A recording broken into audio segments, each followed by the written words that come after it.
everybody, welcome to Some Wild Things, and it's kind of spring out, and things are popping out of the ground. Currently the date right now is April 19th, and April's a little bit of an interesting month for us in this part of the globe. Some stuff might be coming up, some might not be, so we're going to see what we can find and harvest what we can, and come back later for what's not already popped up yet. So, but before we get started, make sure to like and subscribe and leave a comment down in this video of what you liked and disliked about this crap, and we might look at it. This is arrowleaf balsam root, which apparently can be used similar to echinacea, but I haven't had much experience with it. And apparently some native peoples dug up the roots and ate it as a vegetable. So we might have to put that to the test. Yeah, especially during root season. Meaning autumn, usually. Yeah. Autumn and winter. Yeah, so we might actually give it a try, see if we can see if it's any good. Saw some stuff online and it's all right apparently, so yeah, gotta try all the wild edibles. We got Saskatoon Blossoms, look at that. Saskatoons are getting ready. So there's tons of balsam root. There's also what I believe is desert parsley, which should be edible, but I have a hard time identifying it and knowing if it's 100% desert parsley. It's this stuff here. And I'll have to try to find the flowers, but they have these one big flower that they shoot up. And if you smell it, Crunch it up. It smells like parsley. It smells like exactly like parsley. It's just the one thing about like the carrot family of plants is there's some deadly poisonous lookalikes. So I'm always really cautious when it comes to this family. But pretty dang sure this desert parsley. It only pops up this time of year, or late April to May, and then it's gone. But hey, if you could get wild parsley, that'd be pretty sweet. so here's an example of the desert parsley flowers. That's what they look like. And there's a younger one.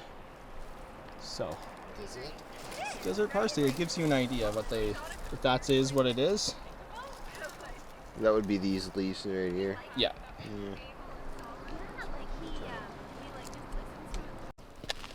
And the Oregon grape is getting ready to flower. That. The little buds. Nice sour treats. I love them. Oh, and the berries are really good too. Well, it looks like we're in luck.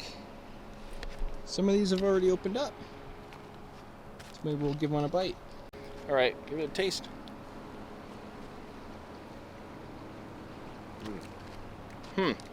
Not as sweet as they will be. Wait a bit longer. A little bit.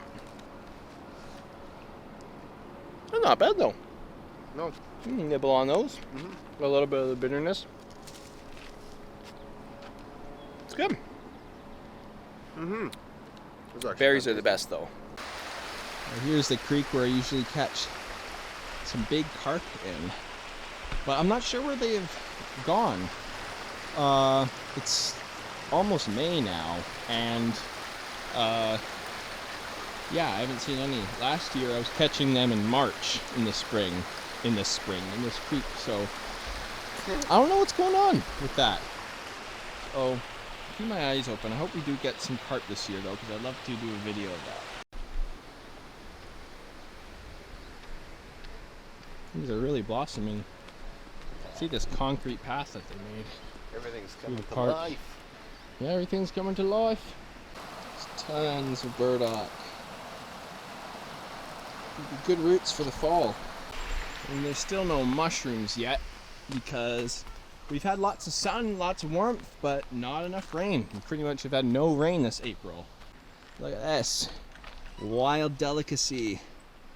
The garlic mustard. And garlic mustard is a biannual, so last year it only had its small little leaves, but now it's shooting up.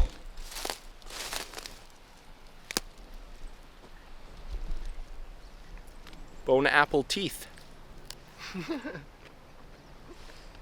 Mmm. Oh, I love those apple teeth. Bitter, garlicky, Especially the bone apple teeth. especially them bone apple teeth. This is just a garlic mustard jungle. Look at that. Look at that. Garlic mustard. What day? 4 days. So this is kind of what garlic mustard does, though. It actually produces a chemical in its roots that fights off other plants from growing near it. So it's extremely invasive and it's extremely hard to get rid of. So don't plant this in your yard, as delicious as it is. Look at this. Completely taken over this entire area. So that's garlic mustard right there. It's delicious though. So it's extremely invasive, so don't feel bad about harvesting as much as possible. Literally over harvest the heck out of garlic mustard because it's very invasive. Ugh. Ouch. Bang my head on a log. Just get to chill. Just get to chill amongst your food. I'm gonna have to come back here with my basket. Oh, I also brought, I have an old crotchety old GoPro. First generation GoPro. Super low quality footage, but underwater footage. Yeah. So I guess low quality footage is better than no underwater footage. Well, this is what I got. So I'm gonna go over to the creek. We'll test it out.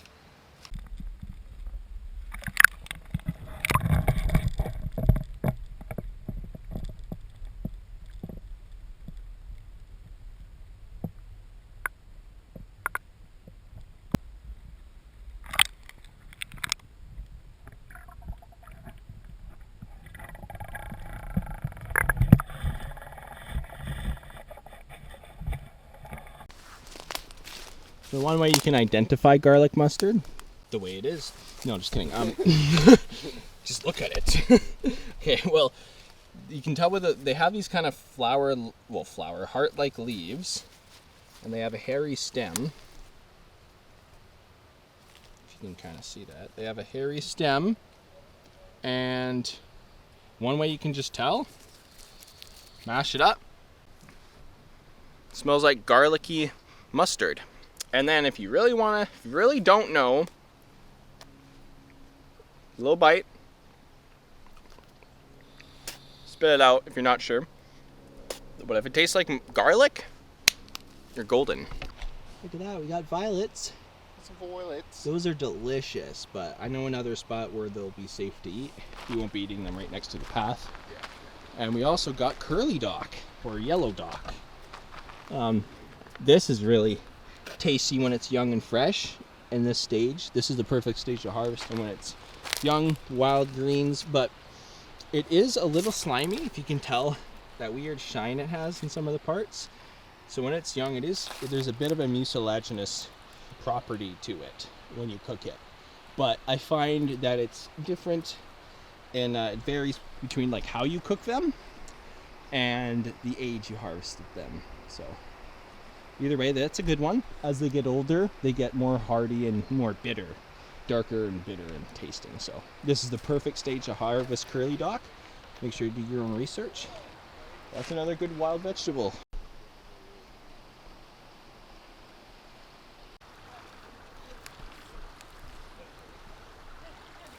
We got some more violets. And we got a bunch of catnip. Catnip's starting to pop up everywhere. Catnip's actually one of the very first plants I notice start to come up in the spring, besides like dandelions and stuff. So right in here is a pile of dead Japanese knotweed. But there's, in the springtime, they have these little shoots that come up. Kind of like asparagus. They pop just right off like that. No, they do not taste like asparagus. That one's a little woody. Tastes like rhubarb. Like a weird, dirty rhubarb. See right here, you can see the ones that haven't really opened up much. Those are the freshest. So let's have a bite out of this guy. And you'll hear the pop. Oh, not that time. Oh, not really, but pops right off easily.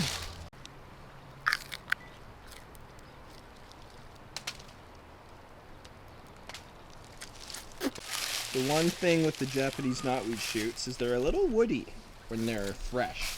So cook them up, and this will be okay. I'm also pretty sure they have lots of oxalates in them, which can be hard on the kidneys if you eat lots raw, but they're better cooked anyways, so. But you can almost use them as a rhubarb substitute, because they're like a dirty rhubarb. Spring flowers. So I found this tinder polypore on the ground. Look at that. You can see its spore print. All that white in there. Yeah. That's all a spore. Move it around. Look at that. Yeah. Look You at. can just rub it off. Yeah. It's crazy. That's fucking cool. Well, now you know. Tinder polypores have white spores. Look at all the violets.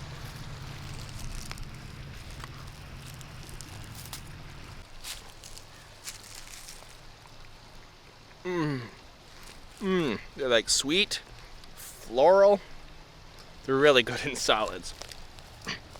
Gotta have another one. Oh, the leaves are edible too. Oh, so good.